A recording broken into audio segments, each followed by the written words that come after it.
വിശുദ്ധ പീറ്റർ ഫ്യൂരിയർ തൻ്റെ ജീവിതത്തിൽ ഒരു മുദ്രാവാക്യം പാലിച്ചിരുന്നു. നമുക്കൊക്കെ ഈ നോമ്പ് കാലഘട്ടത്തിൽ പ്രാവർത്തികമാക്കാൻ പറ്റുന്ന ഒരു മുദ്രാവാക്യമാണ്: ആരെയും ദ്രോഹിക്കാതിരിക്കുക, എല്ലാവരെയും സഹായിക്കുക. ആരെയും ദ്രോഹിക്കാതിരിക്കുക, എല്ലാവരെയും സഹായിക്കുക. ദേഷ്യം വരാം, കോപം വരാം. പൗലോസ് പറയുന്നുണ്ട്, സൂര്യൻ അസ്തമിക്കുന്നതിന് മുമ്പ് അവസാനിക്കണം. അത് നീണ്ടുപോകരുത്. നീണ്ടുപോകുമ്പോഴാണ് നമ്മൾ ദ്രോഹത്തിലേക്ക് കടക്കുക. നമ്മളത് ജീവിതത്തിൽ നമ്മൾ കാരണം ആരുടെയെങ്കിലുമൊക്കെ കണ്ണുനീര് വീഴ്ന്നിട്ടുണ്ടോ എന്ന് നമ്മളൊന്ന് ആത്മശോധന ചെയ്യണം.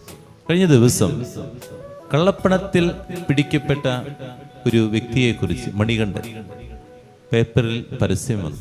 പരസ്യമല്ല, വാർത്ത ഇട്ട് കഴിഞ്ഞപ്പോൾ നമ്മൾ ഓർക്കണത്രയേ ഉള്ളൂ, കൊടുത്ത ഫോട്ടോ വേറൊരു മിമിക്രി ആർട്ടിസ്റ്റ് ആയിട്ടുള്ള ഒരു മണികണ്ഠൻ്റെയാണ്. യഥാർത്ഥ മണികണ്ഠൻ്റെ അല്ല കൊടുത്തത്.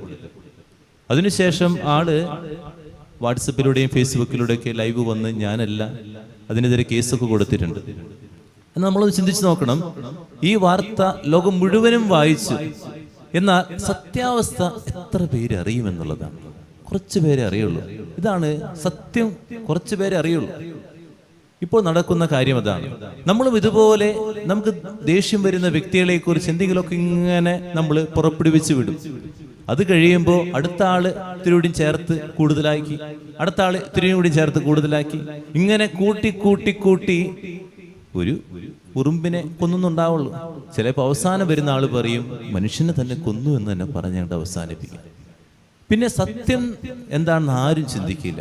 അതുകൊണ്ട് നമ്മൾ ചിന്തിക്കേണ്ടത് ഇത്രയുള്ളൂ, എൻ്റെ കൈത്തുമ്പിലെ ഒരു സ്പർശനത്തിലും എൻ്റെ ഒരു വാക്കിലൂടെയും ഒരു വ്യക്തിയെ തന്നെ നശിപ്പിച്ച് കളയും.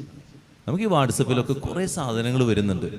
എന്താണ് സത്യമെന്നറിയാതെ അപ്പോഴേക്കും ഗ്രൂപ്പ്, ഫാമിലി ഗ്രൂപ്പ് ഇരിക്കട്ടെ, എൻ്റെ അടുത്ത ഗ്രൂപ്പ് ഇരിക്കട്ടെ, ഇതിങ്ങനെ കൈകാര്യം ചെയ്ത് ഷെയർ.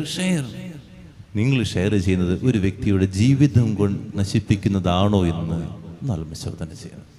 നമ്മുടെ ഷെയറിങ് ഒരാൾ ഉപദ്രവിക്കുന്നതാണോ നശിപ്പിക്കുന്നതാണോ?